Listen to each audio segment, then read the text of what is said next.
Kilat News Updates.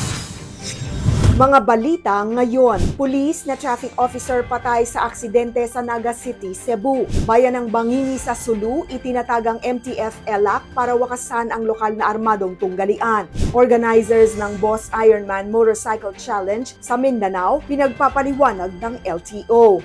Ako po si Cesar Soriano para ihatid ang nangungunang mga balita sa buong kapuluan. Ngayon, Nasawi ang isang pulis na miyembro ng Traffic Patrol Group sa banggaan na kinasasangkutan ng isang pampasaherong bus at iba pang sasakyan sa National Highway sa Barangay Inuburan, Naga City, Cebu noong February 1. Kinilala ang biktima na si Police Executive Master Sergeant Antonio Sando, 55, na nakatakda sanang magretiro ngayong taon. Sa kuha ng dashcam, makikita ang biglaang paghinto ng isang puting SUV dahilan para umiwas umano ang bus at pumasok sa kabilang linya kung saan nabangga nito ang dalawang motorsiklo kabilang ang minamaneho ni Sando. Nagtamo siya ng matinding pinsala sa ulo at katawan at idineklarang dead on arrival sa ospital. Nasa kustodiya na ng pulisya ang driver ng bus at mahaharap sa kasong reckless imprudence resulting in homicide at damage to property. Formal na itinatag ng bayan ng Bangingi sa lalawigan ng Sulu sa Bangsamoro Autonomous Region in Muslim Mindanao o BARM ang Municipal Task Force to End Local Armed Conflict o MTF-ELAC bilang konkretong hakbang upang tuluyang wakasan ang lokal na armadong tunggalian. Pinangunahan ni Mayor Widzar Sahidula ng Bangingi at chairperson ng MTF-ELAC ang aktibidad sa Barangay Dungon nitong February 1, katuwang ang sangguniang bayan, mga barangay kapitan at mga ahensyang pangseguridad.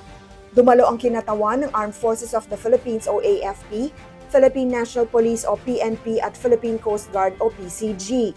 Kasunod ng paglulunsad na mahagi ng tulong sa 13 dating violent extremists upang palakasin ang reintegrasyon at pigilan ang muling pagbalik sa armadong aktibidad. Ayon sa mga opisyal, layon ng MTF-ELAC na durugin ang natitirang banta, palakasin ang tiwala ng komunidad at itaguyod ang pangmatagalang kapayapaan at kaunlaran sa Sulu. Mag-i-issue ang Land Transportation Office o LTO ng show cause order laban sa BMW Owners Society of Safe Riders o BOSS, organizer ng Boss Ironman Motorcycle Challenge Mindanao Cup 2026 sa General Santos City, kaugnay ng mga umano'y paglabag sa batas trapiko sa Endurance Challenge mula January 31 hanggang February 1.